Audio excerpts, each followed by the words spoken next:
Hi everyone, how are you guys doing today? So finally, here are my 20 palettes that I plan to pan in 2020.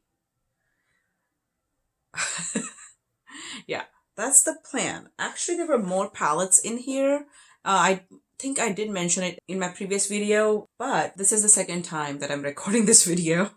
So I have ended up taking out actually 6 eyeshadow palettes and 2 face palettes. And now we are exactly at 20 as I had planned in the very beginning. I was kind of debating whether I should keep it 24, like 2 per month. But as I was going through the palettes in the previous recording, I kind of realized that 20 palettes is a lot. So let's quickly get into this. I don't want this to be a 20-minute video. So there are mainly 2 reasons why I'm doing this exercise. The first reason is that some of these palettes are old. They're actually my very first 2 high-end palettes in here. I really like them. That's why I purchased them with my hard-earned money without any sales, because at that point I wasn't aware of any sales. And I would like to actually use the product before it goes bad. Right? So that's the first reason. Second reason is kind of twofold. The main gist of it is that I don't want to buy any more palettes before I have actually used up these palettes. Actually, even after I use up these palettes, I have enough in the backup that I probably won't need to buy any makeup for the next year, at least, if I do a similar panning project next year. But even though I was on a kind of a low buy last year, I felt like I did end up acquiring some palettes last year. I'm not sorry about the palettes I acquired. I'm very happy about them actually. But if you talk practically, did I really need them? No, I didn't. So I feel like if I am kind of forced to use the palettes, I first of all would know that I actually have a lot of shades that I would like to have. That's why I keep on getting new palettes. And secondly, I feel like it will stop me even further from making any future purchases, because I am kind of forced to do looks with these palettes, and kind of the pressure of panning these palettes will prevent me from investing any further. That's the thought. That's kind of what I am going with. So I don't know how it's going to go, but let's go through the palettes, okay? So the first palette I have in here is my very first high-end purchase. It is the very first video that I made on this channel, okay? It's the Tarte's Pro palette from Tarte. I was actually looking for a Modern Renaissance palette from ABH, which was sold out at the time. So I started looking for dupes. I purchased this palette, and I purchased like a little NYX quad, and that quad is still here. I eventually did end up getting the Modern Renaissance, which is still here, and this palette is still here. My today's look is using this palette. I actually bought it because I absolutely loved it. I love the way it smells. I like the slight hint of vanilla that you get. It's not overpowering, but it's there. I love the selection of shades in here. I love the shimmers in here. I think they work really, really well with my skin. So this is the very first palette, and this is where it is at. So my plan with today's video is to show you where my palettes are at, and then we'll probably do a follow-up at 6 months and then another one at 12 months. The second palette I have in here is the Modern Renaissance by ABH. As I mentioned, this was the second palette that I got, and this is where it is at. I have nicked like one of the shades a little bit.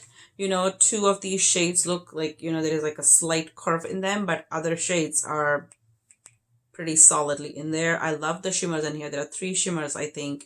I think this is a shimmer. Maybe it's like a matte with the glitter, but the shades in here are fantastic, and I would like to explore this palette more. Third palette, I acquired it a little bit later. It is actually my first luxury palette, you can say. It is the Wild One palette by Marc Jacobs. This was an expensive palette. I did do a giveaway with the second palette I bought as well. There are actually some really beautiful shimmers, and again, a lot of kind of warm and cool mattes in here. The mattes in here work very well. There are some unusual pops of blue and this like amazing like glittery shadow, so I would like to play with it more. Then the next two palettes I have are from the NYX In Your Element line, Fire and Metal palettes. The Metal palette is an all chunky shimmers, and the Fire palette is kind of a combo of shimmers and mattes. I like the two kind of like really warm, reddish oranges in here. And at least I can incorporate this palette in my colorful looks. I have two complete videos swatching these palettes, but after I swatch them, I have used it only a few times. And I feel like especially the Metal palette has such beautiful shimmers that I should use it more and should enjoy it more. After all, they were like not cheap. These were like $30 a piece. Eventually, I think they did go on sale. I don't remember if I purchased them at sale or if I purchased them at full price. But since I have them, I need to use them. The next eyeshadow palette I have is actually my second luxury palette, and I acquired it much, much later. I have the Natasha Denona number 4 palette. It's almost new. I got this palette and two other of white palettes from Natasha Denona. I have her 2 holiday palettes from last year. I absolutely love her shimmers, especially in this palette, but I never reach for them because in my head they are luxury and I should use them sparingly. But in terms of eyeshadow, that is just going to mean that they're gonna go bad, and I don't want that to happen. So this is my first one that I'm gonna put in here because currently I'm in the neutral mood. If that changes, I might swap this one out with one of the 2 colorful ones I have or the holiday palettes. Then I have 3 Lancome holiday palettes, believe me or not. This one is the Glam Look Cool Palette Day. These came in those holiday sets from Lancome. This is the Glow Look Warm Palette in Night, and then the Glam Look Cool Palette Night. Since I have them, I think I should use them by middle of the year. I think I'll kind of get an idea about whether I am actually using them or not. The second to the last eyeshadow palette is basically a magnetic palette with some Anastasia, some Ofra, some Makeup Geek shadows. These are Butter London. It's like one of those duos that I put in here. I used some of them to kind of do some DIY projects last year. If I find my other Tarte shade, I'm going to put that in here as well. But I want to get use out of them. That's why I have put it in here. I doubt if I'll be able to pan this palette. And then the last but not the least eyeshadow palette in here is actually the one that I created. I have created all of these shadows myself. I have videos showing you guys how to create these shadows. If you haven't seen them and if you're interested in seeing how shadows are created, you can check them out. But actually these shadows have turned out really, really nice. I should use them, but I don't. So this is the last eyeshadow palette. Now among the face palettes, the very first palette, of course, I have in here is the Urban Decay Naked Skin Shapeshifter palette in medium to dark. I don't know if you guys remember, as soon as I got it, I ended up busting the highlighter and ended up pressing it down again. The shades are nice and pigmented. The highlighter is gorgeous, but I end up never using it because it's there. And then I have something else in front of me at that minute. It's getting kind of on the older side. It has the powder products on one side and then the cream products on the other. I doubt if I'll be able to use up the cream products, but I feel like I should be able to make a decent dent in the powder products this year. The next face palette I have is a holiday palette by Tarte. This was their blush palette. I mainly purchased it because of the packaging. Of course, I love Tarte blushes, and especially the blushes in here are perfect for my skin tone. So I should use it up, right? Rather than it going to waste. I have a habit of keeping plastics in all of them. I feel like, that way it keeps the mirrors usable.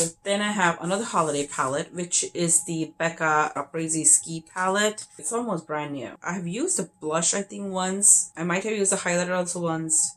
But how much highlighter do we need?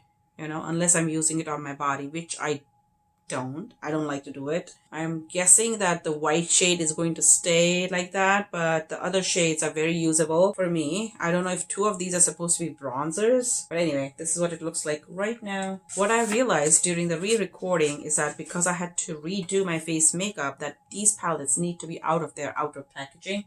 If not, I'm never going to use them. So, bye-bye box. And the last high-end, yeah, the last high-end palette I have is an ABH trio called Barriador. I have used it, but not on a regular basis, and that's what I would like to do this year, make a significant dent in it. And then I have a bunch of e.l.f. palettes, okay? The very first one is my very favorite one that I have shared with you guys multiple times. I have used a lot of the product, but I would like to actually finish this one this year. Unless, you know, I use it up, I think it's gonna go bad because it's a cream product. I have a cushion kind of product from them. I don't like the blush as much because it's very pink, but the contour shade is gorgeous. Like, you know, it blends gorgeously. So I would definitely like to kind of, you know, use it up this year. Is it supposed to be bronzer? I think it's a bronzer. Then I have the 3 e.l.f. palettes, the highlighter palette. I was actually gonna get rid of it, but you know, when I was going through my palettes, I kind of just randomly applied this one with a different brush and it looks gorgeous. So, contour palette. Unfortunately, this is the only palette I have with like the removable tubs. If I had all of them, you know, I could have made a custom palette and put that one in here, but since I don't. And then the last palette is actually a blush palette again. So I have like 9 face palettes and then, 10. 10 face palettes and 10 eyeshadow palettes, which is perfect. So yeah, there you go. There are my 20 palettes that I plan to pan in 2020. If any of you are doing a pan project, please let me know so in the comments below, you know, what's your strategy going to be, how you're planning to tackle it. Like, you know, are you going to do a palette a week and then switch out, or, you know, what's your plan? Is there a strategy? Is there no strategy? It's just kind of random. You know, let me know what you guys think. Okay, stay tuned and let's see how we go through these palettes. Next, I am going to put together foundations, concealers, and maybe primers, you know, 20 of them that I would like to use up this year. All right, thanks again for joining me. I'll see you guys in the next video. Bye.